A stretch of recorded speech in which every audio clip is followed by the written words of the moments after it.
Boa tarde, sejam muito bem-vindos, para esse terceiro dia aí do Seminário Gibirama, que é o espaço que a gente criou para discutir o quadrinho, essa realidade do quadrinho brasileiro, que é uma, digamos, uma linguagem ampla, complexa, que a gente tenta tratar dentro dessa perspectiva.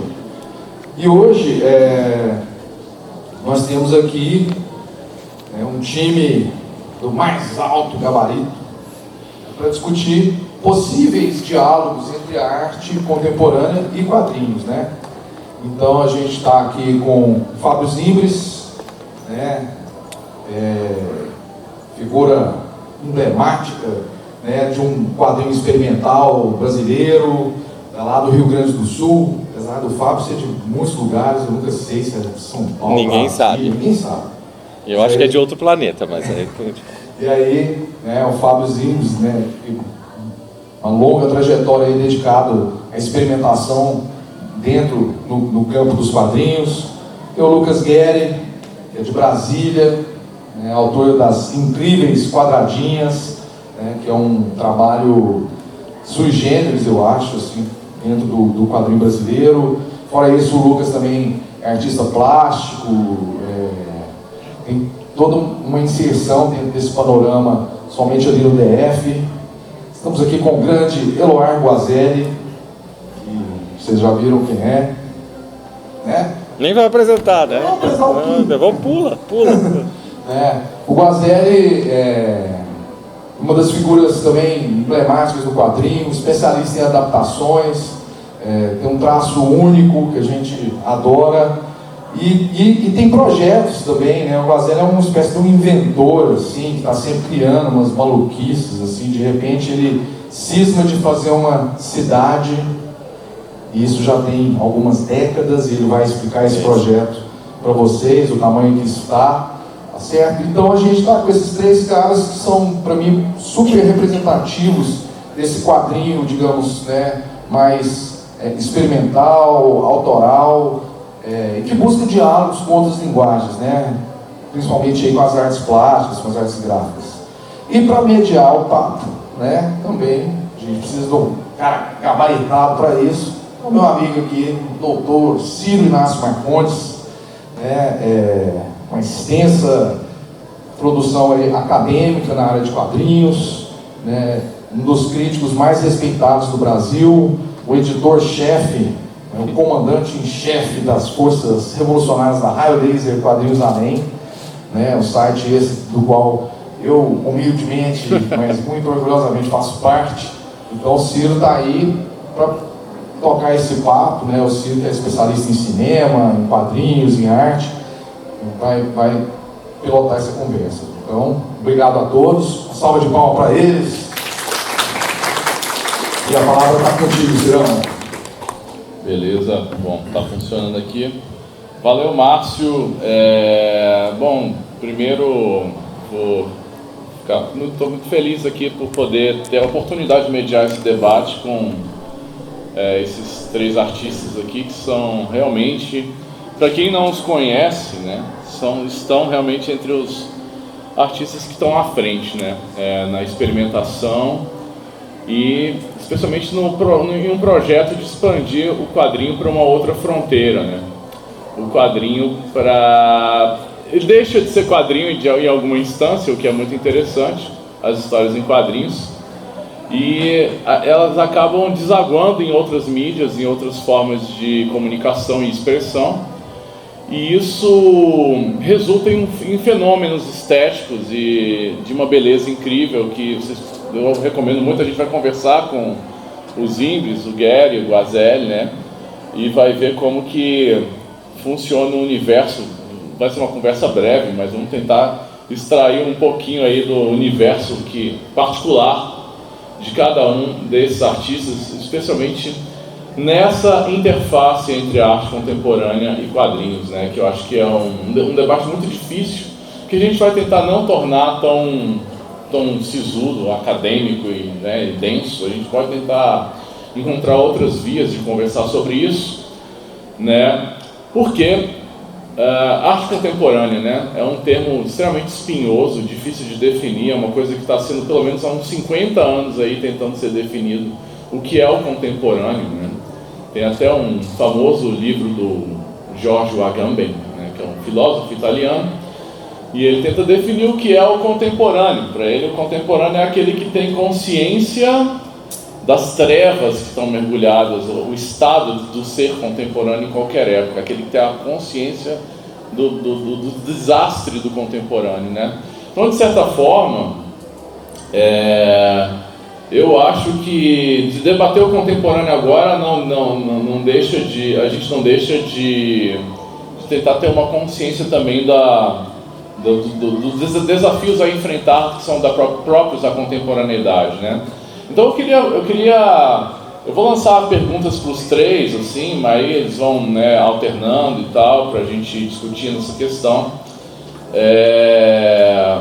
Mas eu queria justamente tentar pensar se os quadrinhos se enquadram como arte contemporânea. Essa é a minha primeira pergunta. Se vocês pensam que o quadrinho é uma forma de arte contemporânea, considerando que o quadrinho é essa história já do início do século XX, de uma arte marginalizada, de uma arte que nunca foi reconhecida propriamente como algo que teria uma distinção aí no panteão das artes e tudo mais. É uma coisa que está ligada a uma arte popular, uma arte industrial, e a uma arte muitas vezes vista como vã e estéril, né? Até hoje muita gente compartilha dessa visão sobre os quadrinhos, mas esses artistas eles têm, tenho certeza que, outras ideias, né? E muito da arte contemporânea utiliza o material do quadrinho, né, como uma espécie de intermedialidade constante, né, de você pular para outras formas de expressão para produzir objetos estéticos que seriam contemporâneos. Então, a minha pergunta para eles é: quadrinho é arte contemporânea? Eu que não estudei para a prova começo, vou passando para lá. E vai num crescendo de densidade. Quando chegar no Fábio, vocês vão ter todas as respostas. Eu não estudei, porque como o Fábio falou mesmo, são 30 anos dedicados a isso, mas eu só vou fazer um pequeno comentário. Vocês sabem que eu não gosto de falar muito, então eu vou ser breve, mas é bem breve mesmo. Eu vou dizer, eu sou artista plástico de formação, não gosto do nome, e acho meio fresco, do ponto de vista afetado, no sentido de afetado, mas eu não vim debater isso. E eu sou um sujeito que trabalhou, eu tive a sorte de ser multimídia sem saber o sentido dessa palavra antes dela existir. Naturalmente, pela sobrevivência, eu fiz cartoon, existe uma cultura, né? A cultura Leonardo da Vinci, que é o cara que faz todas as coisas mal. Eu não vou entrar não precisa, basta fazer uma coisa maravilhosamente bem que tá bom. Mas eu, casualmente, me ajudou na sobrevivência, eu atuei em várias frentes. O que aconteceu? Isso mascarou a minha condição de artista. Mas eu não sou amador, eu já expus fora, eu entrei no circuito, não estou reclamando, só estou dizendo assim, oficialmente. Eu me mudei para Florianópolis na pandemia porque eu tinha uma casa lá que era para quando o mundo acabasse ou eu ficasse velho. As duas coisas aconteceram em 2020, no cabelo. E retomando, vou ser breve, mas é assim, a minha carreira de artista plástico, que significa entrar em circuitos legitimadores que me incomodam um pouco. A arte eu vou colocar a minha visão, eu sou um velho especulativo, às vezes eu acerto. Aí alguém disse, mas Baudrillard disse isso. Eu também cheguei nisso sozinho, sem ler. Sério, eu tenho uma biblioteca, eu gosto de investigar. A arte é uma prostituta, desculpa. Há muito tempo que ela serve aos distintos poderes, sejam eclesiásticos, sejam não sei o quê. E no século 20 para 21 ela serve ao mercado. Mas é uma prostituta que se conflita. É uma prostituta rebelde. Usa drogas escondido, xinga, e aí o cara gosta, o mercado gosta. Me xinga mais. Mas eu estou falando sério, tem um lado que me incomoda, porque a gente abre o caminho com a contravenção. É uma espécie do que acontece nas praias. Os hippies da contracultura descobrem uma praia, abrem o caminho para os burgueses irem lá e terminarem de destruir o lugar. Vocês já viram isso no Brasil? Infelizmente eu cansei de ver isso. E a arte tem um pouco isso, né? O mal comportado que vai lá e quando vê ela está entregue, e isso me incomoda. Me incomoda politicamente. Porque eu não gosto muito dos ricos, porque eles vão empobrecendo a maioria, principalmente do Brasil, mentalmente. Eu não estou brincando, meus juízos são outros. São as histórias que as pessoas têm para contar. Quando uma pessoa é afetada e fica olhando assim para mim, ela acabou. E quando o que ela tem para contar o que ela comprou, pior ainda. Então isso me afastou muito do tal mercado de artes. Agora existe também esse caminho anárquico, que muitos amigos nossos, o Adão, o Alan, estão entrando no mercado de arte por outra via. E estão se legitimando a partir do momento também que tem circuitos para isso, né? Eu só vou encerrar aqui, então, o comentário que eu tenho sobre as artes. Eu estou voltando. Mas depois da pandemia, gente, eu estou rindo de qualquer instituição, de qualquer institucionalidade humana. Nós estamos vindo de um câncer coletivo. Nós temos o dever de mudar, e de mudar para melhor. Eu, infelizmente, estou vendo a maioria das pessoas voltarem para suas noias, mesquinharias e coisas, e títulos ridículos. Desculpa, com todo respeito, é mérito, a gente estuda, tal, põe no diploma. Mas vão lá os seus filhos recolher essas coisas, quando você morreu, está lá o seu diploma, está lá o seu coisa. Eu estou olhando para o real, o que é real para mim. Mas vamos lá. Aí a questão da... Eu só estou trazendo provocações sobre o tema de um cara que não estudou. Então eu vou passar para o outro lado. Mas tem lógica. Dentro dessa mesma análise que eu faço, tem a questão do preconceito contra o quadrinho. Que nasce, preconceito é o exercício da ignorância, é o exercício legitimador da ignorância, é basicamente ignorância, né? E tentando se legitimar. O preconceito contra o quadrinho, a gente sabe como vulgar, você colocou, que bom que tem gente que estuda, né? Eu também.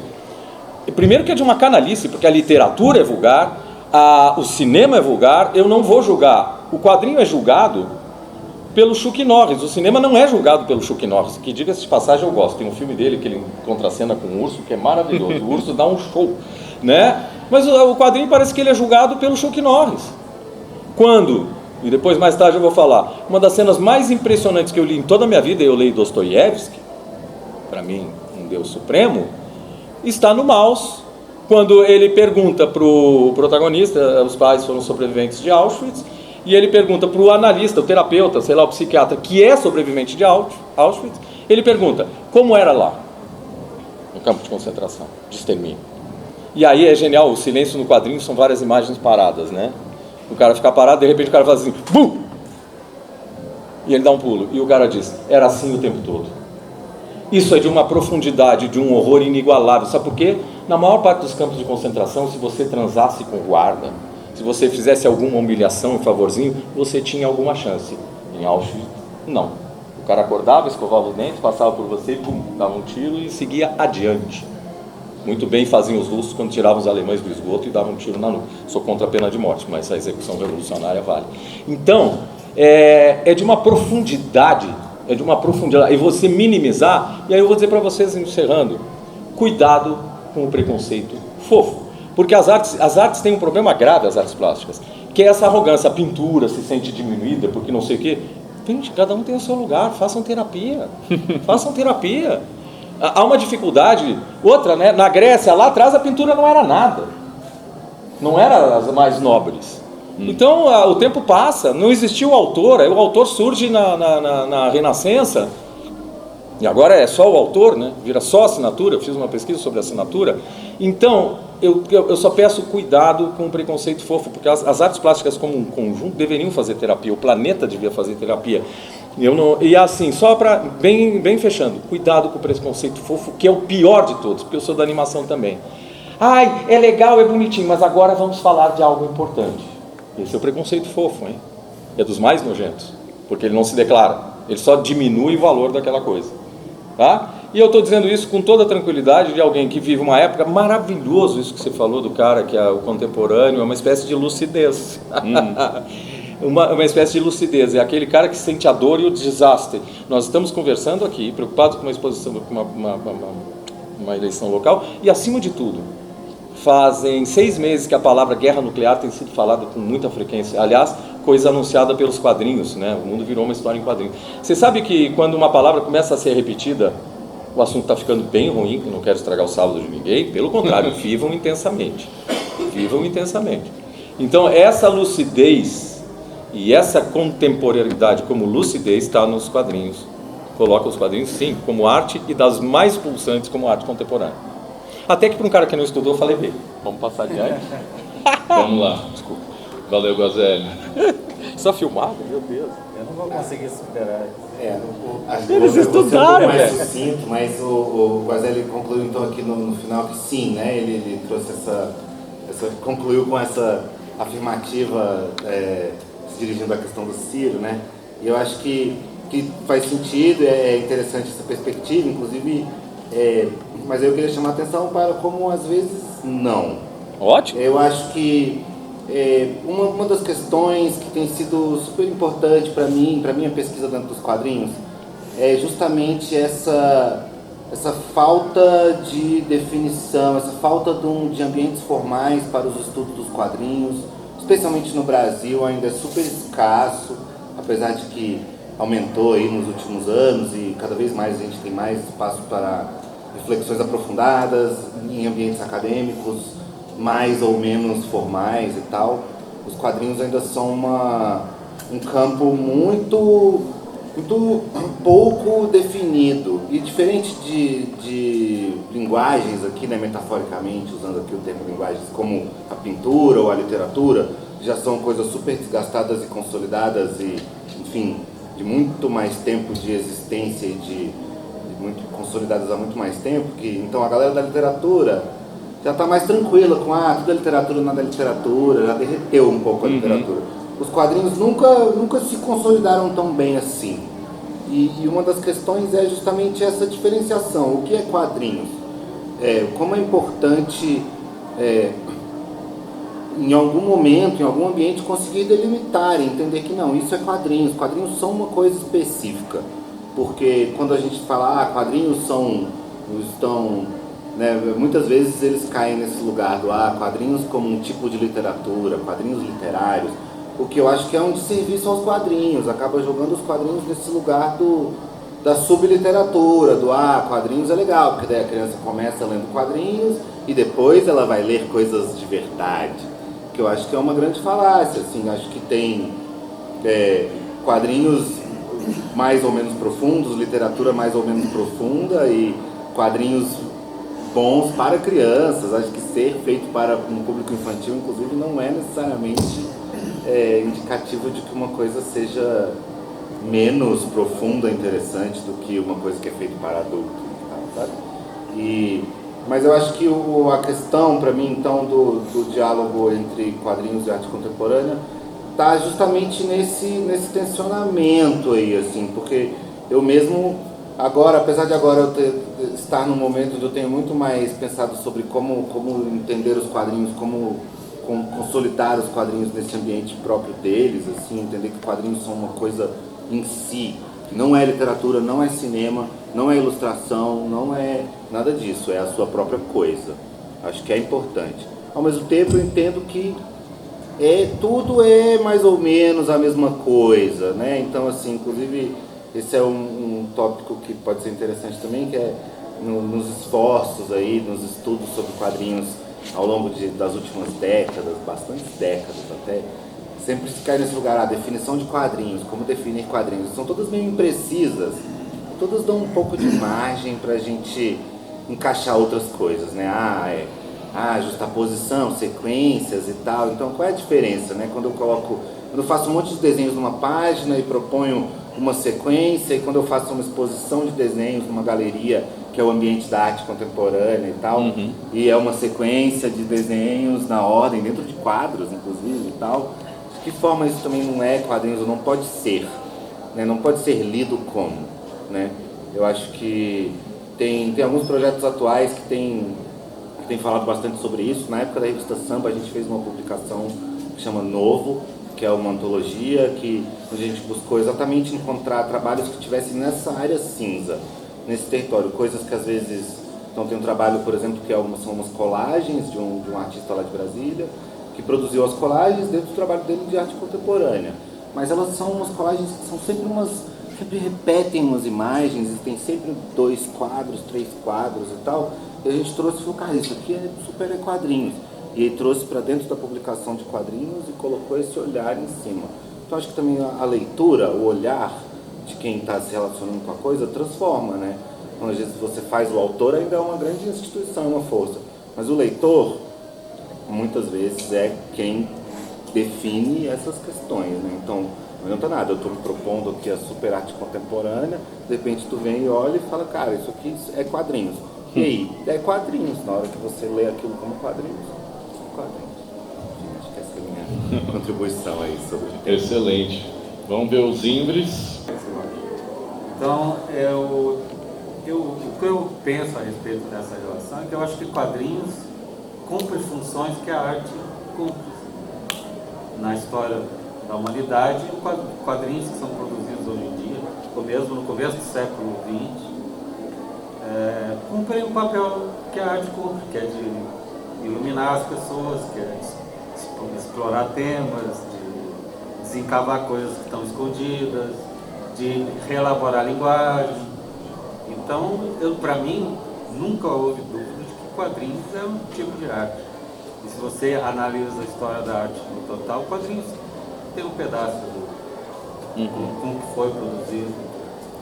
E juntando com o que o Guilherme falou, eu acho que tem o estado que o quadrinho ocupa hoje, por exemplo, de ser mais ou menos um filho rejeitado.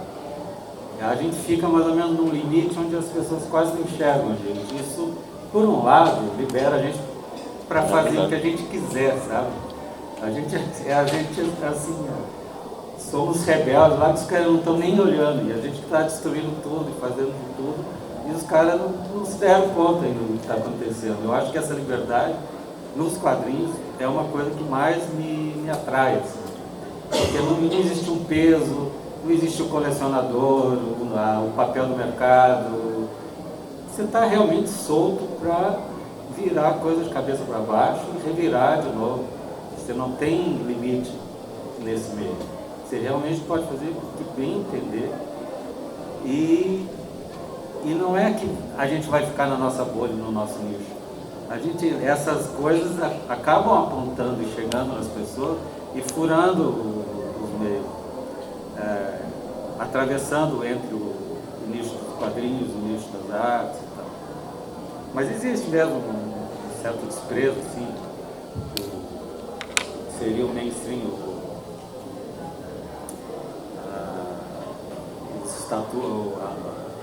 como é que se diz isso?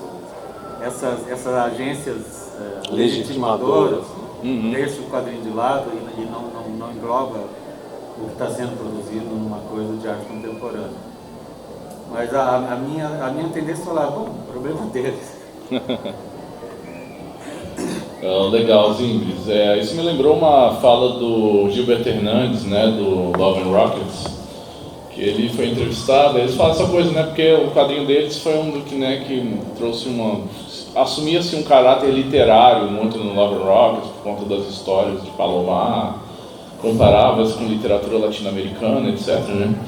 E ele falava que ele não gostava disso, porque ele falava que o aspecto... Essa legitimação era uma coisa falsa, né? Era uma coisa fingida. Porque, na verdade, o que trazia a potência para o quadrinho era a irregularidade dele, era o fato de, assim, ser uma coisa da sarjeta mesmo, ser uma coisa considerada menor e popular, e que está com outro público, com outras dinâmicas, e que essas dinâmicas é que traziam a riqueza para o quadrinho, né? Dito isso, eu queria perguntar para vocês como é que vocês inserem esses processos de quadrinho no trabalho de arte que vocês fazem, né? Porque todos os três, como o Guazelli já falou, que também se apresentou como artista, o Zimbres também tem um trabalho consolidado como artista plástico, e o Gary não só é filho de um grande artista plástico, também tem seu trabalho, né? Então, assim, como que o quadrinho entra, as técnicas, as formas e as ideias dos quadrinhos entram na arte de vocês, e se possível falar vice-versa também, né? Como quando vocês vão fazer quadrinho, a arte contemporânea também se torna um elemento ali que traz inovações para o quadrinho. Começa pelo Fábio agora para inverter. Pode ser. Eu não estudei para isso. Tá aqui, tá funcionando. Sempre que eu comento sobre isso, eu gosto de deixar claro que minha relação com arte existe por causa do desenho. O desenho que me revelou tudo, desde a infância, desde desenhar desde a infância, depois conhecendo e sabendo mais sobre o desenho e usando o desenho para fazer as coisas que eu faço. Então o desenho é uma linha que atravessa tudo. Então desde o meu trabalho de design, ou às vezes dirigindo fazendo direção de arte para desenho animado, quadrinhos, ilustração e, no caso, arte para galeria, arte para expor, o desenho sempre é a mola que vai me impulsionar para chegar em certo lugar. Então existe essa relação do desenho com tudo que eu produzo. No caso das artes, não sei nem como escrever artes visuais, ou como se define hoje em dia. Eu tento achar o que existe nesse mundo de expor um trabalho, de fazer um trabalho que vai ser visto numa galeria. O que existe de específico nele, assim, que me interessa, por que eu preciso fazer isso, para que eu vou fazer isso. O desenho eu posso desenhar em qualquer lugar, posso desenhar na parede, não preciso de uma galeria para desenhar, vou ali, faço uma abstração. Então eu posso aplicar meu desenho e usar meu desenho de várias maneiras. Então qual o sentido de eu fazer alguma coisa que vai para a galeria? Então isso eu começo a pensar a respeito do o que eu poderia fazer que vai revelar alguma coisa para mim, para quem vai ver, etc. Então, no caso das histórias em quadrinhos ou ilustração, a gente está acostumado a imprimir, então o trabalho é plano. Na hora de expor, eu não tenho a limitação do plano, o negócio vira um objeto, na verdade. Quando você chega numa galeria e vai ver uma pintura, você não está só vendo a imagem da pintura, você está vendo um objeto que está ali pendurado na parede, ou apoiado no chão, ou pendurado do teto. Você está convivendo aquele espaço com um objeto. Então eu penso a respeito daquele objeto que a pessoa está se confrontando. Então eu penso muito nos materiais e o uso das cores, já não pensando nessa necessidade de fazer trabalho plano, reproduzível, né? Então é uma coisa que se soma ao meu desenho na hora que eu estou fazendo a exposição. Mas nunca deixa de ser desenho. E nos últimos casos que eu tenho, na minha última exposição mais claramente, assim, eu deixei o quadrinho contaminar, vamos dizer assim, a exposição. Eu vejo muito assim a exposição, até o Gary falou sobre isso, como uma espécie de um livro expandido. Então você tem as páginas, você tem a sequência, você tem uma narrativa. Você não tem simplesmente uma série de quadros alinhavados ali, mas tem colocados na parede, mas você constrói uma narrativa. A pessoa vai percorrer e vai seguindo uma narrativa por mais abstrata e aberta que seja. Então tem esse aspecto assim, que relaciona com o design, diagramação de um livro, de fazer esse livro que conta mais ou menos uma história. As próprias obras às vezes são fracionadas em quadros, divididas em vários pedaços. E a minha última exposição eu pensei mesmo nos quadrinhos, assim, que era uma coisa que nas primeiras eu queria pensar sobre objetos, experimentar isso. Na outra eu pensei assim na imagem que estava ali e o que o quadrinho podia estar participando disso. Então tem algumas histórias de quadrinhos, tem quadros que tem duas imagens que se sobrepõem, você faz um diálogo com elas.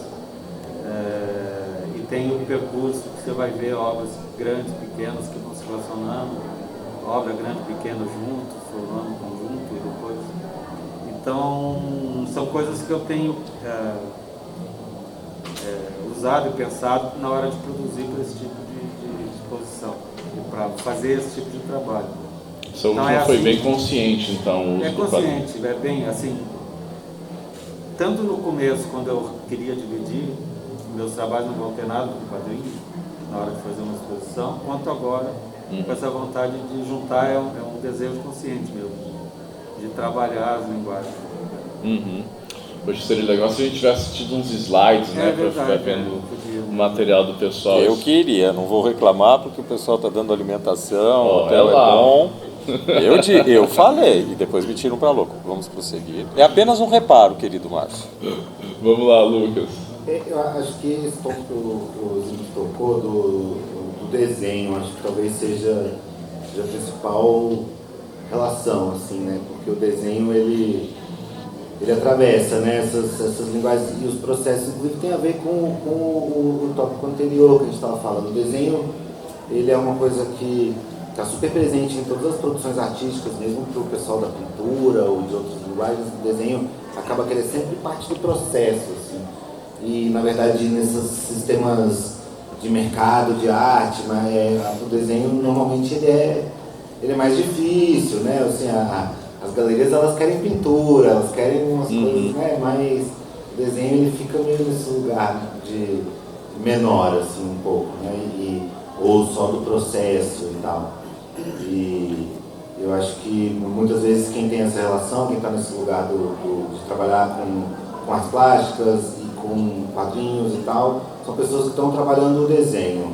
E o desenho, ele tem essa dificuldade mercadológica aí que vem, né? Porque o desenho não é necessariamente o produto que o mercadão de arte quer, mas ele está sempre ali, ele é uma forma de atravessamento. Para mim, no meu processo, é tudo muito parecido, assim, não é um super lugar diferente que eu vou pensar aqui agora, artes plásticas, é tudo muito próximo. E claro, quando eu estou pensando uma coisa que eu vou imprimir, que eu vou fazer um livro, que eu vou fazer uma história, porque os quadrinhos, mesmo os meus quadrinhos variam bastante, assim, eu tenho uns que são bem narrativos, bem até as quadradinhas e tal, as minhas tirinhas diárias chegam às vezes desse lugar do humor e tal, mas eu vou muito para esse lugar do abstrato, do não narrativo, enfim, de ser meio mais sobre a forma e sobre a estrutura do que sobre exatamente essa coisa do contar uma história e tal. E aí cai num lugar onde é bem próximo, assim, é um desenho, às vezes é só um desenho abstrato, que está ali apresentado como quadrinhos, mas podia ser o mesmo desenho que podia estar sendo apresentado como artes plásticas, assim. Então eu estou nesse lugar onde para mim em termos de processo, de pensar essas coisas, é tudo muito parecido, inclusive essas outras coisas, né? Acho que esse é um ponto comum que a gente tem aqui, que vem muito, como o Guazelli falou, desse lance da sobrevivência, né? Na hora de viver, do que a gente faz, a gente vai abrindo um leque, assim, né? Ter muitas perninhas, né? Porque daí se uma fica mais fraquinha, você se apoia aqui nas outras. Então, acho que é bem comum, esse lance de quem trabalha com quadrinhos, também ir para o design gráfico, também ir para as plásticas, também ir para o audiovisual, também ir para outras atuações, às vezes para literatura, às vezes para outros lugares. Acho que às vezes o aspecto contemporâneo é esse mesmo, né? Esse trilhar de vários caminhos simultâneos, né? Criando canais de diálogo entre essas formas de expressão, né? Isso, e na hora de fazer, de estar no ateliê, produzindo e tal, para mim é muito próximo, assim, o mesmo processo às vezes dá em várias coisas que estariam nesses campos diferentes, mas que são meio bem pertinhos, se sobrepõem, assim.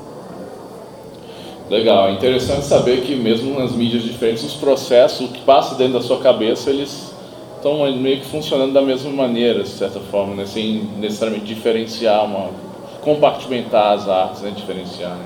Nós vamos ver o Guazelli. Como é que é, Guazelli? Viu como o Guazelli sabe escutar? Estou amadurecendo. E eu estou aprendendo mesmo, é ótimo. É meu truque, eu fico ouvindo eles para aprender. E já valeu a pena estar aqui, viu? Estou falando sério. Eu tenho uma carreira como artista bem complicada num aspecto, porque eu me formei, eu fui um dos piores alunos do Instituto de Artes, apesar de ter entrado em primeiro lugar, eu perdi o dia da matrícula, eles me jogaram lá para trás e dali para frente foi um desastre só. Mas, e não tinha consciência, mas inconscientemente eu fiz um trabalho, que o Márcio falou aí, que é uma cidade imaginária, e que, ao contrário do que muita gente pensa, não é uma ilustração, é uma jam session, porque ela não tem esboço. Então, ela tem um peso, para mim, muito importante como arte mesmo, porque são folhas emendadas, como um outdoor, são 4 folhas na altura e ela está com 33 metros agora, né? E que eu vou fazendo sem nenhum esboço. É um jogo que eu estabeleci para mim, sem nenhum planejamento, sem nenhuma pesquisa, uma cidade imaginária. E essa cidade eu reconheço nela o meu trabalho como artista. Porque depois eu fiz nessas outras áreas que a gente... Eu acho muito interessante isso do artista brasileiro. Primeiro que ele vai para o céu, eu não tenho pressa. Mas vai para o céu, é um lugar maravilhoso. Eu trabalho com animação também. Você sabe que na animação, que o Brasil está na ponta hoje, é um dos países mais fortes nessa linguagem, e que também sofre uma espécie de preconceito fofo por parte do live action, na animação, quando você vai falar com os gringos, você não pode dizer que seu filho custou, você fez com R$1 milhão. Eles não levam a sério. Só que esse tipo de filme a gente consegue, é o orgulho da porcaria. A gente consegue trabalhar com os gringos, eles não conseguem trabalhar com a gente. É um orgulho infeliz, né? Mas é um orgulho. Porque eles não conseguem. Uma vez num festival em Los Angeles, aos bons tempos, o cara veio me perguntar com quantas pessoas a gente tinha feito aquele comercial. Era um comercial que estava competindo, era um produto gaúcho competindo com a Nike, com tudo, uns 50 melhores comerciais do mundo de animação. E o cara veio me perguntar quantas pessoas tem no estúdio. Eu botei um 0 a mais e virou 40, eram 4. E ele disse, muito pequeno. Se ele soubesse que eram 4, ele ia se virar e dizer, não, vocês fizeram com outra pessoa. É sério isso, é sério, eles são muito da caixinha e tal. Então tem esse lado de transitar. E eu, por grana, sou cartunista. Mas eu me irrito muito quando me chamam só de cartunista, porque não é, eu tenho outras atividades. É um pouco ofensivo com relação não ao cartoon, porque eu não sou profissional. Eu fazia, porque o Fábio sabe muito bem que nos anos 90 era um jeito de ter uma poupancinha. Agora nós somos artistas bem-sucedidos. Mas se juntar, às vezes, ganhar no Japão, é um prêmio que a gente corria atrás, o prêmio era $20 mil. Um amigo nosso, Santiago, comprou a casa dele. $20 mil em 80 era ainda é bom, né? Então, eu fui fazer cartoon, eu faço, mas eu fico meio envergonhado, porque eu não me sinto profissional. Mas eu sou legitimado por uma série de concursos. E aí entra essa coisa da mistura das linguagens, porque volta e meia, o cartoon é aquela, em geral, é aquela gag, piada gráfica, às vezes bem filosófica, tipo leste europeu, que é em um quadro, pode ser em 2. Se já aumentou para 3, aí é quadrinho sem sombra de dúvida. Mas de 2, às vezes é dia-noite, né? Eventualmente pode ter. E é maravilhosa, não ver o Sampé, que é um gênio, né? Há pouco tempo. Às vezes eu olho para um cartoon que eu fiz e eu digo, não, mas isso aqui dá para desdobrar em mais narrativa. Ele vira quadrinho. E às vezes eu vejo, não, mas isso aqui precisa de som e coisa. Ele vira animação. Então a minha vida tem sido essa dança das linguagens, mas que me afastou das artes. Porque apesar de nunca ter parado de fazer a cidade e eventualmente expô-la, eu quero partir para novas jogadas. E eu estou anunciando, então, a partir de 2020, na pandemia, né, as transformações, eu passei a botar no meu currículo, aquelas coisas que a pessoa pede, tal do resumê. Na primeira coisa eu ponho artista plástico. Apesar de ter toda essa bronca aí com os determinados nomes, eu não levo nada muito a sério, viu? Mesmo.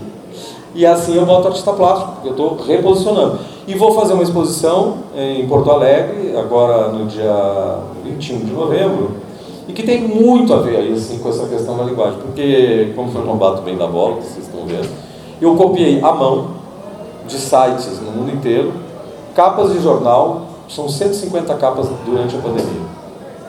E eu acabei fazendo um mapa da pandemia, inclusive descobrindo lugares que não tinha pandemia, porque lá no Oregon tinha a preocupação do jornal era com ursos. Eu digo, opa, tá bom lá no Oregon, né? Mas você tem a desgraça, tem lugares com caixão na rua, tem coisas medonhas.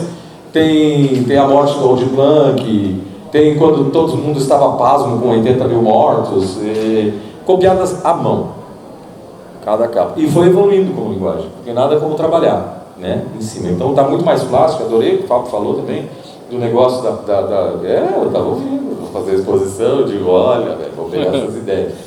E a leitura do meu trabalho se dá um pouco como leitura de páginas, porque o meu trabalho...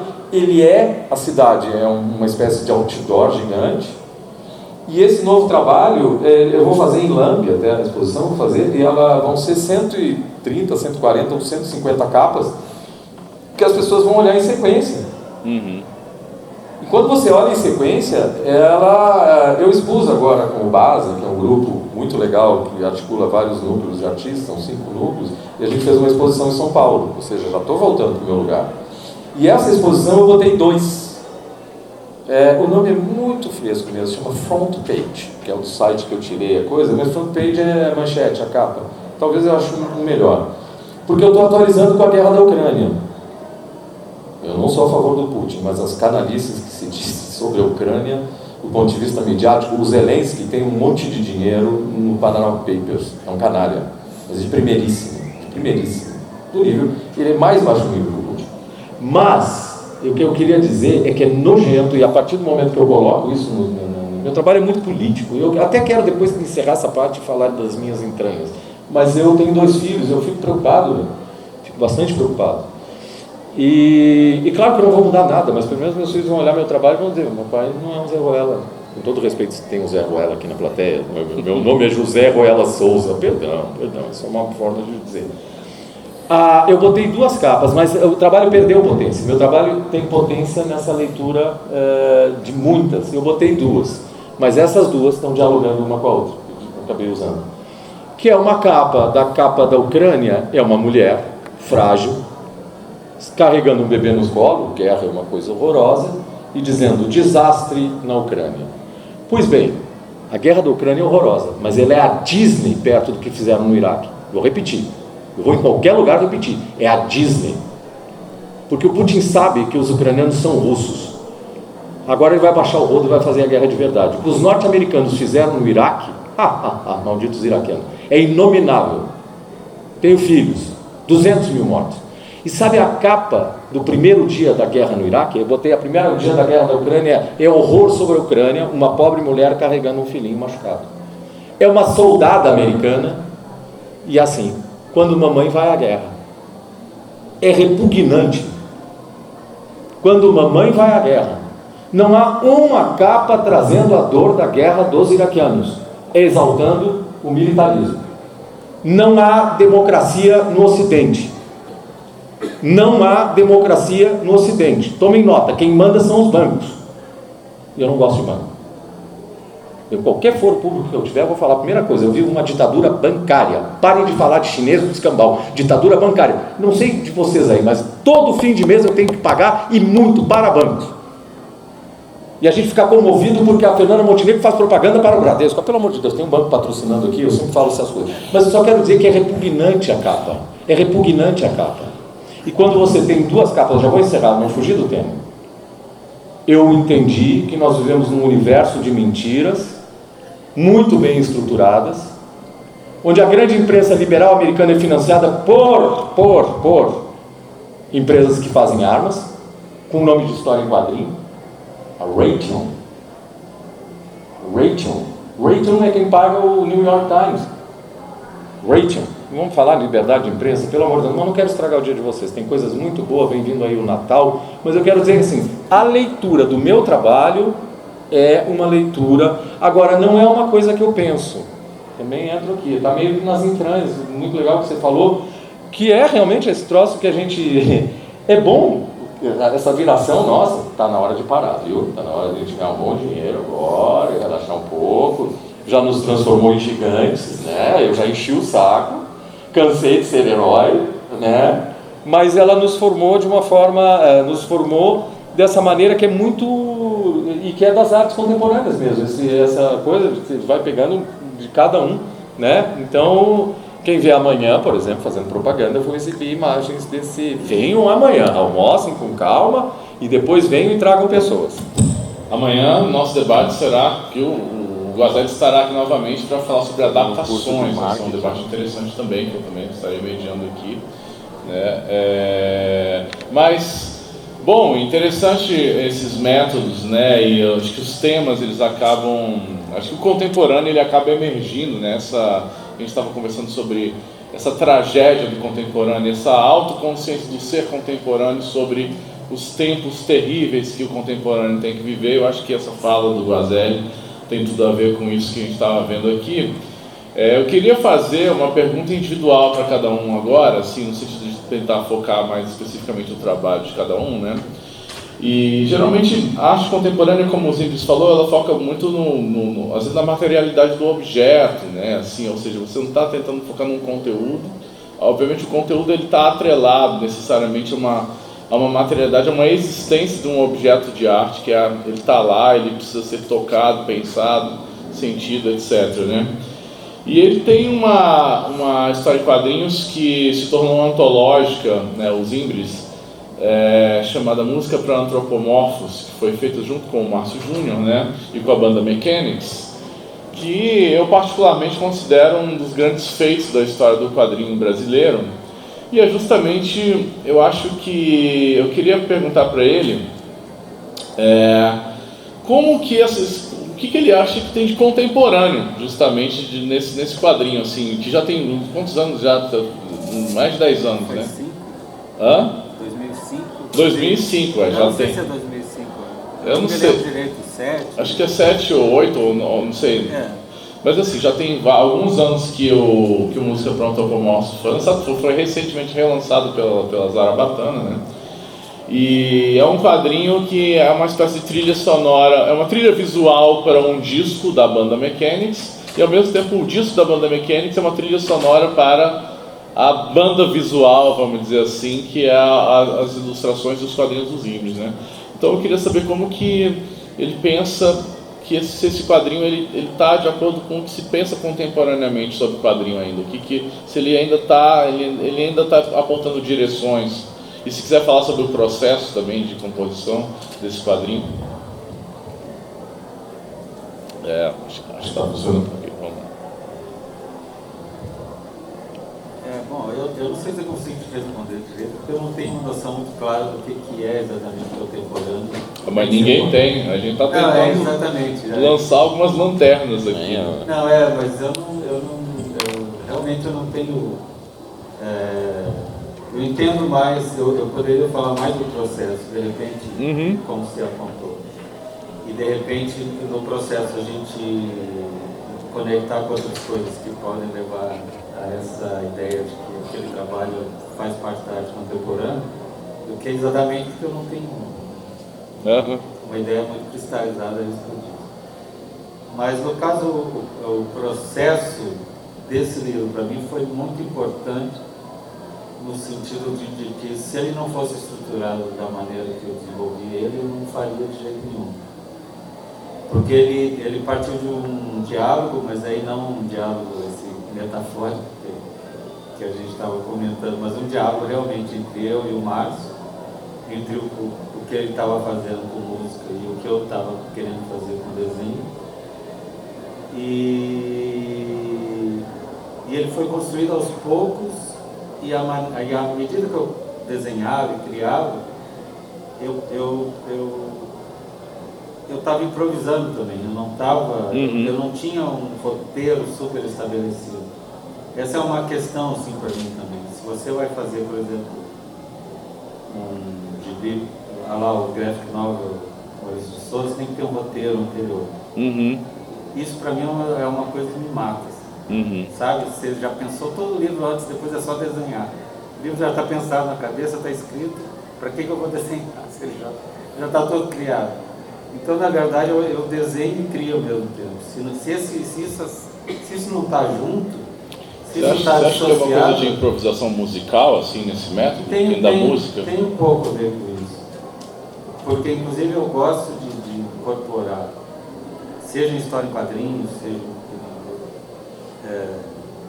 porque história em quadrinhos, para botar de uma maneira geral, tem, assim, a armadura da narrativa. Você tem que fazer um sentido, você tem uma narrativa que você vai passar para o leitor, você tem certas coisas que são que constringem ali o teu movimento, que é uma coisa que você fez previamente porque você quer fazer aquilo, contar aquela história.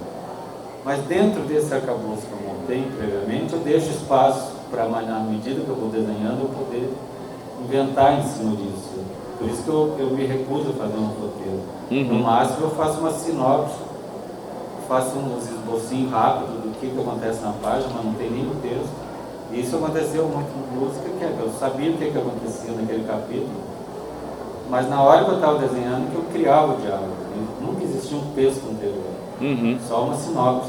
Aqui morre alguém, tem um desastre assim, vai ter uma guerra e termina assim. Então, se não fosse assim, eu não conseguiria fazer essa estrutura industrial do quadrinho, que divide em roteiro, desenho, arte final, cor, letreiro. Eu desenho e faço a letra ao mesmo tempo. Então é como se eu pegasse, que tem tudo a ver com o desenho na maneira que eu gosto de desenhar. Como se eu pegasse o lápis, o papel, e à medida que eu estou lá fazendo, está saindo tudo. Está saindo história, está saindo o desenho, mais ou menos como compositores dizem que fazem música. A letra vem junto com a música, o cara está lá à toa, de repente bateu uma música que já está junto com uma letra, e depois ele só tem que acertar as coisas que estavam faltando, botar uma coisa no lugar, criar uma melodia para completar, não sei o quê.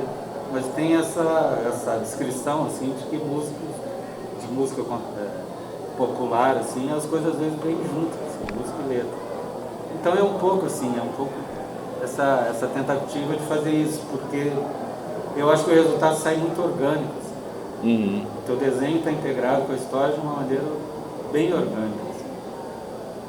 E esse frescor que os meus desenhos espero que apresentem é uma coisa que eu prezo, assim, uma coisa que eu quero que as pessoas vejam.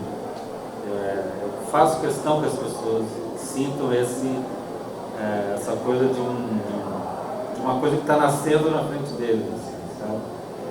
Ele nasceu na minha frente, então de alguma maneira esse resíduo vai passar para o leitor, porque eu criei realmente na hora e ele surgiu de repente. Então ele foi estruturado dessa maneira, eles me mandaram músicas, eu pensei o que podia. Eram 14 faixas de música instrumental, sem letra, sem nada, que eu ouvi e fiquei imaginando o que poderia, o que aquele som me trazia à mente. Assim. E foi quase como uma coisa de trilha sonora de filmes. Eu fechava o olho e via um deserto, fechava o olho e via uma guerra. E essas coisas foram então orientando. Tinha ali aquela faixa que era guerra, eu botei ali, guerra. E isso foi adicionando aos poucos. Mandei isso de volta para o Márcio. O Márcio pegou essas palavras-chave que eu anotei e ele terminou o disco, gravou a partir das minhas sensações da base das músicas. E aí ele criou as letras e eles terminaram o disco. As mesmas anotações do que eu pensei serviram para o quadrinho. E eram simplesmente anotações. Daí eu comecei, página 1, ia lá, desenhar, surgiu um personagem que eu nem não tinha descrito esse personagem. E recentemente virou uma animação, né? Isso, daí ele aproveitou uma parte da história para uma animação premiada também. E aí já entra nessa coisa de ter um roteiro, né? A animação sempre me deixa meio travadão, porque tem essa coisa que tem um planejamento muito grande, né? Não sinto mais como aquela coisa espontânea ou livre que eu costumo fazer as coisas. Tem uma estrutura diferente. Mas aí, então, se eu não trabalhasse dessa maneira, eu ia me encher o saco do projeto de uma maneira assim, que eu não conseguiria terminar. Então eu precisava ter aqueles espaços abertos para improvisar, para mudar. Então foi todo construído assim. As minhas histórias anteriores têm a particularidade de serem curtas. Eu produzo um pouco por ano, 2 historinhas por ano, coisa assim. E de repente fazer um livro que tem 100 e tantas páginas, eram 14 faixas. Né? Cada uma tinha mais ou menos 10 páginas. Eu fiz 150, 160. Se eu dissesse assim, vou fazer um livro de 160 páginas, eu nem começaria.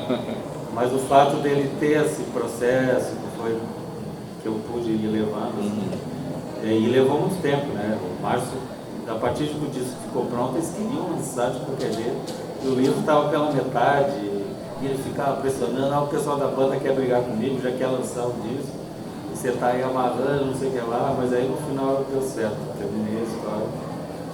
E aí saiu, e daí já saiu 2 edições. E a primeira edição é bem bonita, eles capricharam bastante, impressão lá, encartaram umas páginas vermelhas que não estavam no projeto. O primeiro livro está bem no formato que eu planejei, que é um pouquinho menor desse que saiu o segundo, que parece um pouco com um mangá, assim, daqueles livros que recolhem uma série de mangá, assim, que é um pouquinho menor. Sim. Então, de alguma maneira, o processo de não ser dentro da estrutura da produção de uma história em quadrinho industrial, de uma editora grande, de ser uma coisa tão pessoal, assim, com a assinatura do meu traço, do jeito que eu desenvolvi, se relaciona com essa coisa do autor de artes visuais definir o seu espaço de atuação. Né? tem muito isso,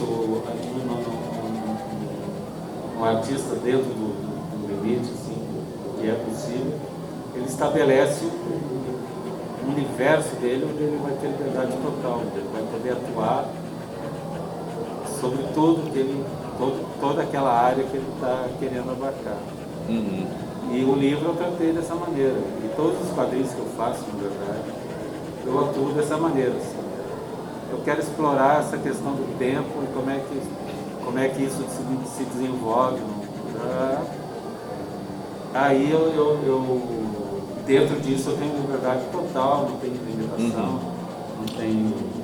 É uma metodologia que tem a ver com os processos contemporâneos, eu diria, né? Porque de certa forma é aberto, está aberto ao acaso, a exploração de linguagem.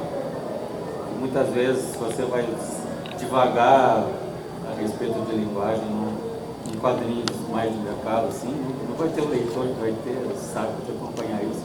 Ele quer saber se o Batman vai matar aquele cara ou não. Então, ficar explorando linguagem, devagando dentro da sua historinha é uma coisa meio complicada, mas que nessa nossa faixa, os quadrinhos que a gente se propõe a fazer, a gente pode. Perfeito. A influência de um quadrinho como música para antropomorfos na história do quadrinho brasileiro acho que ainda vai ter uma cauda longa, ainda vai ter. A gente pode identificar em muitos quadrinhos. Acabou de sair um quadrinho do Paulo Trubin pela editora Minum. É um nome grande que eu esqueci. Você chegou a ler esse, Lucas? Não. Excelente. Eu acho que tem muito a ver com esse processo aberto, transbordante que os Imbres e o Mechanics, no caso, né, colocaram nesse livro aí dos anos 2000, né? Mas deixa eu fazer uma pergunta para o Lucas agora. Lucas, eu sou um fã, confesso, do Lucas, né? Tem até o texto que eu fiz sobre quadradinhas no livro Autofagia, que saiu recentemente, e eu já perguntei isso por escrito, mas eu queria ver ele falando, né?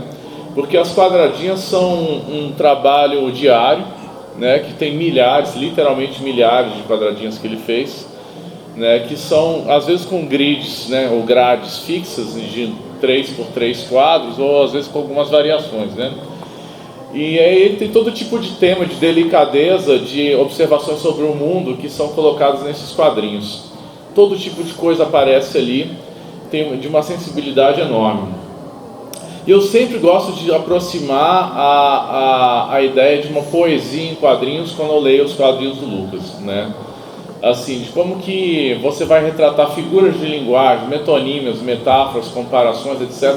Essas coisas que a gente aprende no mundo literário, como isso se transvisualiza na forma de quadrinhos. Então eu queria perguntar para ele primeiro se ele acha que a poesia encerra bem a forma como ele vislumbra os quadrinhos e tal, se teria a ver com isso, ou se é mais do que isso, ou se é menos, ou como é que você vê essa questão? Para esse trabalho especificamente. Eu acho que talvez eu falasse um pouco sobre uma poética dos quadrinhos, assim, um termo mais aí dos ambientes acadêmicos, arte contemporânea e tal. Assim. Mas acho que tem a ver, sim. Acho que as quadradinhas são emblemáticas nesse sentido, mas acho que todo o meu trabalho tem sido muito nessa direção de quadrinhos sobre quadrinhos, de ter uma reflexão sobre os quadrinhos embutida ou, enfim, atravessando os próprios quadrinhos ali. Que eu acho que é uma questão que está muito presente nesse circuito da poesia, da literatura contemporânea, enfim, nem necessariamente super recentemente não, já há bastante tempo. Assim. Esse lance do livros sobre livros, filmes sobre filmes, e, enfim, acho que é uma coisa que, né, pintura é sobre pintura e tal.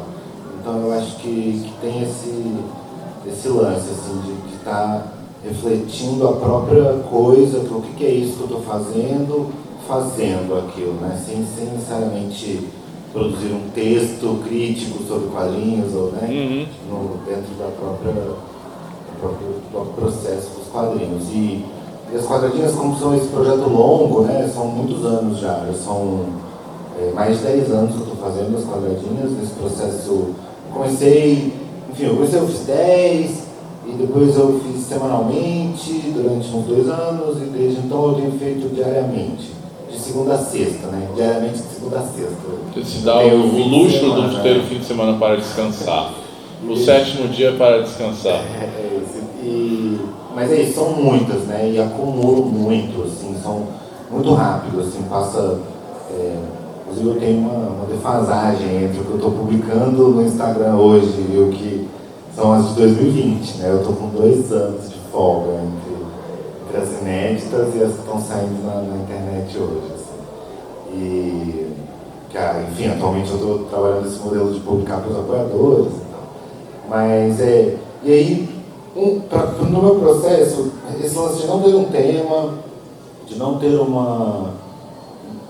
o que é fixo, o que identifica as quadradinhas como quadradinhas é a forma. É o formato, essa pequena página quadrada, que tem esse grid que é mais ou menos fixo, ele está ali por trás desse mesmo grid de 3 por 3 quadros. Às vezes eu faço 3 grandes quadros horizontais, às vezes eu dou uma variada e tal, mas o grid está sempre ali por trás, né? Mesmo que um pouco mais, um pouco menos visível. Mas é isso, eu me apoio super nisso, nesse lance da prática diária e nesse lance da forma fixa. E aí o tema, o assunto, a cor, a forma como eu vou trabalhar isso é onde eu consigo ficar avaliando, e para mim ter essa flexibilidade super ajuda para a continuidade. Eu sei que outros autores desse esquema da tirinha diária, do processo contínuo, assim, muitas vezes tem o contrário, ter um personagem fixo, uma situação base, ajuda a pessoa a continuar trabalhando aquilo. No meu caso, ter essa abertura é o que me permite. Então, não fico me debatendo, meu Deus, a tirinha de hoje, preciso ter uma ideia. Não, eu sempre faço, em 40 minutos eu faço a minha tirinha. Você acha que há algo de zen nessa disciplina aí? Eu acho que tem uma coisa meio, né, esse lance de não ficar, de conseguir me libertar. Ao mesmo tempo tem um lado meio ritualizado, essa coisa de fazer todos os dias e tal, ao mesmo tempo não é exatamente místico, sabe? É bem objetivo, assim, o processo. Às vezes as pessoas veem que inspiração é exatamente a ausência da inspiração. Tipo assim, se eu precisar resolver agora, porque eu vou ter outro trampo, porque eu vou ter que sair, não sei o que, eu sempre resolvo, sem ficar relutando ali, sabe? Não tem muito esse espaço para isso, assim. E não que em outros processos eu não fique também, assim, né, sofrendo, assim, mas a princípio eu gosto de construir os processos artísticos onde eu consiga não sofrer, sabe? Acho que a gente já sofre bastante com tantas coisas na vida, né? Pois é, eu acho que não tem nada a ver não, ficar sofrendo de propósito. Excelente. Bom, e para o Guazelli, ele já antecipou uma das coisas que eu queria perguntar para ele, que é esse trabalho dessa cidade inventada, né? Que já tem quantos metros aí, Guazelli? 33. 33 metros, né? Assim, eu queria... Eu sou um artista metro. Hã? Eu sou um artista metro, pode falar. Por metro, medido em metros quadrados. Eu queria perguntar o que te motivou inicialmente a fazer, como que é o processo, assim, se é uma coisa meio improviso do jazz, assim, que você bota e vai fazendo, e que tipo de visões internas você tem quando você está produzindo esse trabalho, o que te motiva? O nome dessa conversa é Três Pessoas Estranhas, porém talentosas, né? Vamos lá, então, mas é o estranho que realiza, né? Olha, inquietude, a obrigação de parar de fumar por conta de uma cirurgia, que transferiu isso. Tudo isso nasceu, na verdade, de uma recuperação de uma cirurgia. Então nasceu, e eu tive que ficar na casa dos meus pais, isso não interessa para vocês. Eu ficava vendo Hebe Camargo, eu gosto muito de Hebe Camargo, e comecei a pegar uma folha e emendar na outra. Eu tinha recém voltado do Uruguai, que é um país encantador, muito interessante, e meio que contaminado pela experiência de um país super retrô na época, eu comecei a desenhar uma cidade. Aí fui emendando, porque eu estava deitado, estava em repouso. Eu estou bem, viu? Faz 30 anos com a cirurgia. Mas eu fiquei um mês recluso e toda a ansiedade, e aí nasceu uma coisa de puxar uma cidade, foi descendo, fui colocando os carros e tal. O que é mais legal é que nasceu sem planejamento nenhum, nasceu como uma forma de passar a ansiedade. Quem fuma e para de fumar sabe bem o que é isso. Eu digo para meus alunos, vi aula na FAP há muito tempo, eu digo assim, fumem, tá? Distribuo cigarro para eles, fumem 1 ano, depois eu vou tirar o cigarro, e vocês vão desenhar mais. Vocês podem ter certeza que é ansiedade. Mas ela começou a nascer nesse processo assim meio orgânico, de emendar, terminei, eu não tinha projeto. Eu sou um cara com muita dificuldade agora, aos 60 anos, que eu estou começando a pensar sobre a minha obra, é verdade. Né? E que bom, porque aí eu acabei fazendo um pouco, aqui os 3 têm um processo, é engraçado, no quadrinho não exatamente, eu sou um cara que planeja muitas vezes, mas também desenho direto. Falou, e ele também, né? Lucas também. E a cidade é exatamente isso. Então, ela nasce, o Fábio conseguiu definir bem dentro do processo, ela nasce, ela não tem esboço, isso porque eu estava me distraindo nesse primeiro momento. Então, ela passa a ser uma emenda. Quando eu terminei, eu tinha 3 metros. Esqueci o projeto. Aí, 1 mês ou 2 meses depois, fui dar um curso, morava em Porto Alegre na época, e uma namorada minha na época disse, leva a tua cidade. A minha vida é marcada por uma série de coincidências. Não vou fazer palestra, vou deixar para outra palestra, né? A palestra mística do Guazelli. Mas justamente naquele dia, a primeira Bienal de Quadrinhos do Rio de Janeiro, sou amigo dos grandes organizadores, aliás, você tem um documentário sobre essa Bienal no Brasil. Um dos pecados maiores do Brasil é a ausência de memória. Ela mudou o perfil do Brasil, mudou o perfil. E nessa Bienal, um dos organizadores, meu amigo, Robertinho, abriu a porta do Aerowick, ele entrou e disse, pô, Guazelli, o tema da Bienal é cidade, leva. E lá eu recebi o maior elogio da minha vida, que vale para o prêmio, que foi um elogio do Jaguar. Eu estava pagando uma conta lá, Guazelli, ele disse, você que é o Guazelli? Vou me exibir. Sim, eu sou a melhor coisa da minha...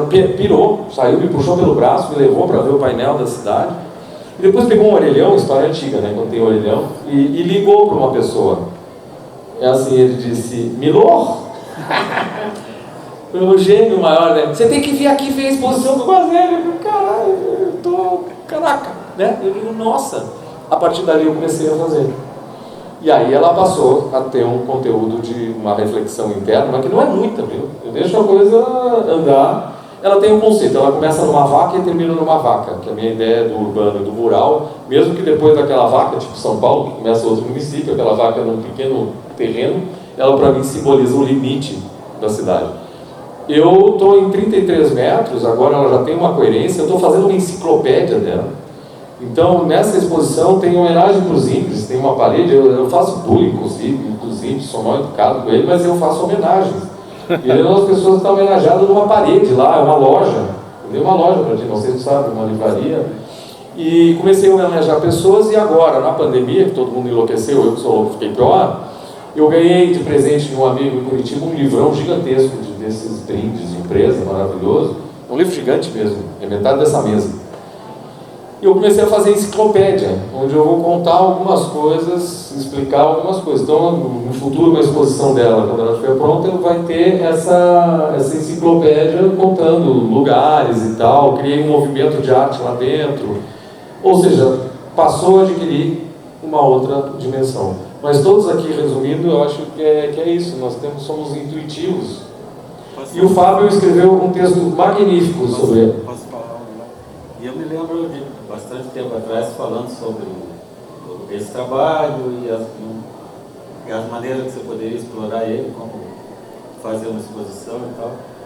E eu me lembro que numa das descrições que você fez lá não era bem na parede, ia fazer uma espécie de um caminho. Coisa curva, um caminho das pessoas iam ter objetos da cidade, uma mala. Cidade, como se fosse daquele universo ali, da cidade que ele criou, ia ter objetos 3D ali, terá. Que saíram da... Aliás, eu estou convidando vocês a elaborarem, tem inclusive uma história em quadrinho desse país imaginário nos anos 40, porque eu fico emocionado, às vezes olhando um pote da Mesopotâmia, eu sou velho, eu reconstruí a Mesopotâmia, às vezes uma enorme civilização, gente que nem nós, né, casou, descasou, teve filho, criou, e sobra um pote, Então eu tenho uma malinha antiga que eu pretendo colocar esses objetos dentro. Está todo mundo convidado, viu? E vocês também estão convidados, se alguém tiver vontade. Porque vão ser objetos criados daquele. E isso está no cerne, só para fechar mesmo, da minha retomada do trabalho como artista. Porque vocês sabem, não é muito fácil. E vira e mexe, a gente tem que fazer umas coisas bem sofridas, né? Não sei vocês eu acredito que já chegaram lá e tá tudo bem. Eu vi a limousine, né? As fotos com a limousine. É legal, né, tirar umas fotos falsas no Instagram, né? E postar só para os colegas de colégio olharem. Nossa, você também? Nossa, carro emprestado, né? Só encostado. Fim de semana na praia, desculpa. Não, tá ótimo. O Guazelli, vocês veem então que o limite dele não é nem fazer uma cidade, um quadrinho, é criar um espaço habitável imaginário, né? Com uma história, com a sua própria literatura, sua enciclopédia dentro. É incrível. É incrível. Gente, nosso tempo está se esgotando aqui. É um privilégio a gente poder entrar um pouco dentro da cabeça desses três grandes criadores aqui. Isso aqui acho que o papo foi muito legal. Enquanto o Márcio não vier interromper a gente aqui, nós podemos abrir perguntas para a plateia. Alguém quer perguntar alguma coisa para os nossos três convidados? O Fábio tem muito conhecimento e o Lucas também. Eles têm um conhecimento teórico profundo. Bel, tem um microfone aí? Vocês ficam bravos com a minha brincadeira? Pode.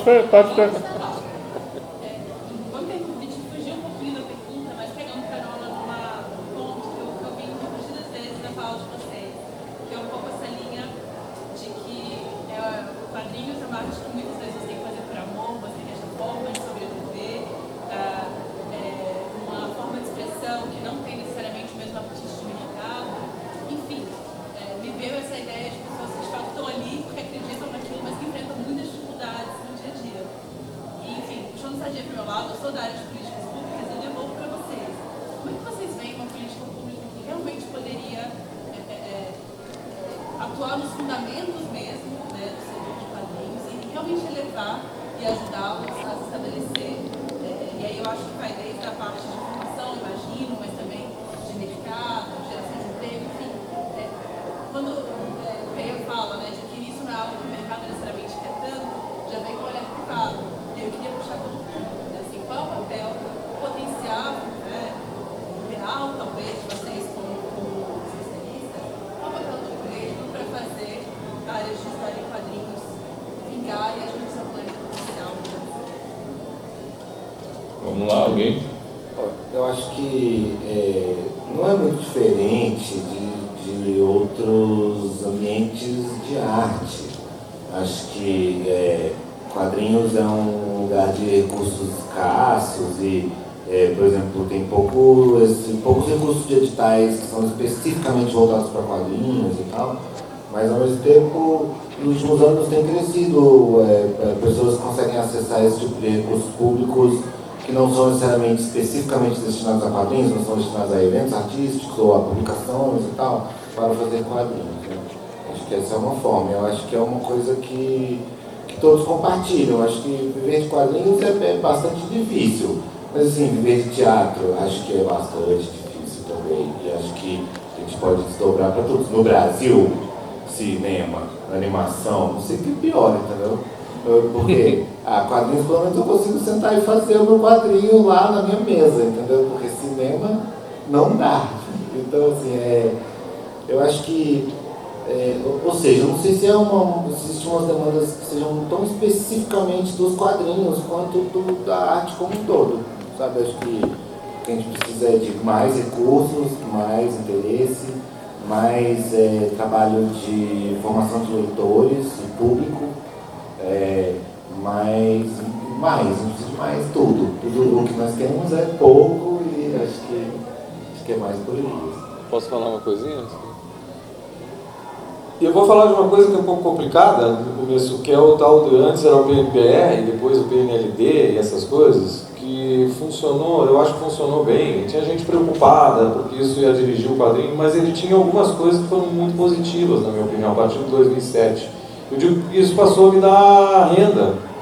Houve um momento que 1/3 da minha renda veio de quadrinhos, inacreditável. Tá? Eu digo renda é assim, as minhas contas serem pagas.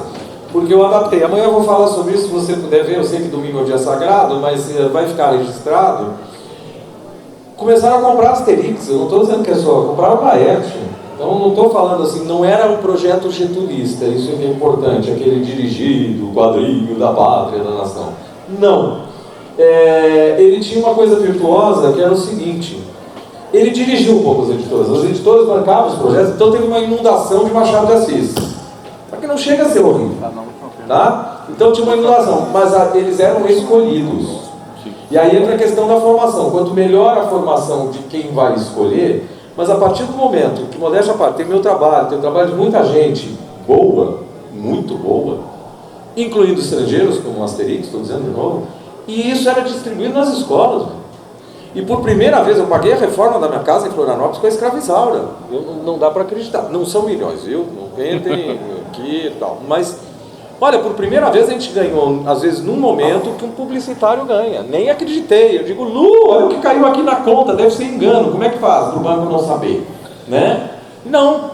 Era uma grana que pagou a reforma da minha casa. Se você for ver em outros países, às vezes também não tem isso. Então, isso foi um processo que foi muito importante, ainda não terminou, tem os seus vícios, mas eu acho que as virtudes, e alguém me perguntou uma vez, isso vai dirigir os quadrinistas. Gente, houve boa parte desse monte de gente que foi fazer quadrinho, foi porque começou a ganhar grana com isso. O que mais mata o quadrinho, para mim, é o deserto. Porque é você ter que trabalhar sábado e domingo, é o não profissional. Então, e está comprovado, um monte de gente, incluindo eu, passou a fazer mais quadrinhos só seu, às vezes bem doido, porque foi fazer, sem contar que formou uma escola. Nós passamos a fazer álbum. Eu conheço um cara de São Paulo, um cara muito bom, que foi há uns 15 anos atrás a Portugal para uma feira, e era um super quadrinista.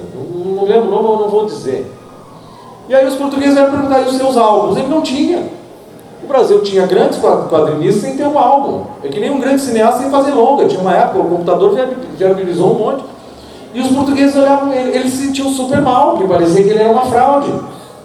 Um super artista. Hoje, eu tenho 15 álbuns, mais de 15, que eu adaptei, fiz coisa, nem sei se são bons. O primeiro, que é Isaura, eu gosto, porque eu fui aprendendo. Então, isso foi um projeto, e tem esses projetos municipais, viu? Essas leis municipais. O bom é que não é um projeto getulista, no sentido de Getúlio construir esse país, uma parte desse país. Mas não é um projeto dentro daquela coisa ufanista, nacionalista, dirigida. Agora, é evidente que aí até só outra coisa que eu vou completar, que falta, é muito importante ter educação, formando. Eu acho que o público infantil, lendo Maurício de Souza, aprende muito mais, aprende mesmo, não vou defender, não falo, aprende, o Maurício explora muito metalinguagem, coisas complexas mesmo. Os professores é que precisam ser muito educados, os professores, com a sua visão, aí a visão infantil, sem ofender as crianças, que aliás é o melhor público. Vocês conhecem melhor público para filme, para qualquer coisa, que a criança e o psicopata? Só a criança e o psicopata veem um filme 50 vezes e riem na mesma parte. Eu vou encerrar minha fala assim. Eu podia encenar o Câmara Secreta do Harry Potter, porque eu tive a sorte de trabalhar com meus filhos, né? Eu podia encenar, e na piada tal o Vicente fazia cara, é a 45ª vez que ele ri nessa piada. Se o seu namorado ou namorada é igual, cuidado, que você pode parar na geladeira, fatiado. Então tome muito cuidado. Agora, é o melhor público. Não sei se eu respondi. Fábio? Eu não tenho muito para somar, mas eles já um pouco adiantaram que esse negócio da base da formação, né? Existem os editais para viabilizar publicações, que em alguns lugares são bem ativos, tem revelado um monte de gente, possibilitado a publicação de livros bem importantes até, que eu acho que dificilmente existiriam se não tivesse esse apoio. Mas tem também essa coisa da formação, assim, do professor que vai escolher a obra, e isso é uma carência muito grande no Brasil, assim, de compreender os quadrinhos. Parece que no Brasil a mídia está sempre redescobrindo os quadrinhos. Olha, o quadrinho não é mais para adulto, o quadrinho tem outros temas. E é sempre assim, a cada 5 anos é a mesma matéria. Olha, o quadrinho mudou, o quadrinho está mudando 60, 50 anos, mas parece uma surpresa, assim, que o quadrinho mudou.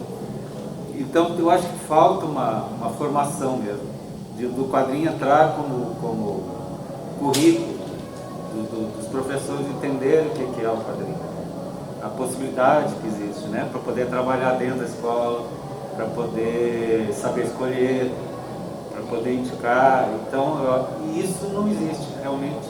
É sempre essa surpresa, as pessoas descobrem os quadrinhos, 5 anos estão descobrindo de novo. Então acho que precisava ter uma formação dessa coisa, já está entranhada no conhecimento mesmo. E faltam gibitecas, assim, as pessoas têm pouco acesso. A gente tem publicações brasileiras dos anos 50, dos anos 60, 70, 80, que você não tem acesso, gente. Os colecionadores acham o selo e fica no nicho dos colecionadores, mas as pessoas não leem. Não é republicado, não é criticado, não é estudado. Então eu acho que uma estrutura de gibiteca, de formação, essa coisa já está nos currículos da educação, né, das artes, inclusive, estava aqui o Edgar Franco, que dá aula, tem um curso de quadrinho dentro de uma escola de artes visuais. Tem uma cadeira lá que ele criou, ele colocou e está criando artistas que sabem o que é quadrinho. Então, eu acho que isso é uma ação que eu acho que precisa muito. Assim, os autores, como nós, que pensaram no Colim, teve uma sorte bárbara, por causa do filho. Mas quantos autores de quadrinhos que morrem e somem? Porque os originais subiram, porque a família... tem vários exemplos. Porque a família não dá bola, porque não sei o quê... que a família acha que vale muito e fica sentado em cima. Aí o artista some igual, morreu uma vez, morreu outra, porque o material não circula. Então não tem um centro de pesquisa. O J. Carlos só foi republicado no começo dos anos 2000, porque o Loredano, maluco, foi lá, fez uma pesquisa, botou uma máquina de xerox na casa de um herdeiro lá, de um neto, J. Carlos, e começou a fazer cópia xerox do material que ele tinha lá, e por iniciativa própria dele, sozinho, resgatou, e a gente tem livro que a gente pode ver, mas já é de 20 anos atrás. Então cadê o J. Carlos, assim, que devia estar mais disponível, né? Então tem tudo isso, assim, do que a gente faz, some, e da compreensão tão frágil, assim, do que é esse meio, né? Tem uma última coisinha aqui que eu quero falar que o Márcio vai gostar, viu? O Márcio está aí? Ele vai encerrar? Ó, não, que eu esqueci, é verdade. A Bolívia construiu uma cena de quadrinhos, ou reforçou, com um festival de quadrinhos chamado Vinhetas com Altura. Se não me engano, os caras consolidaram, criaram, movimentaram a partir da construção de um festival. Portanto, festivais são muito bons, eu espero ser convidado para os próximos, né? Agradeço aí, poder almoçar, tomar café, essas coisas. Muito obrigado, viu? Como de Virama, né? Então, Eluardo Guazelli, Lucas Guerri, Fábio Zingres, é um privilégio ouvi-los aqui. Obrigado.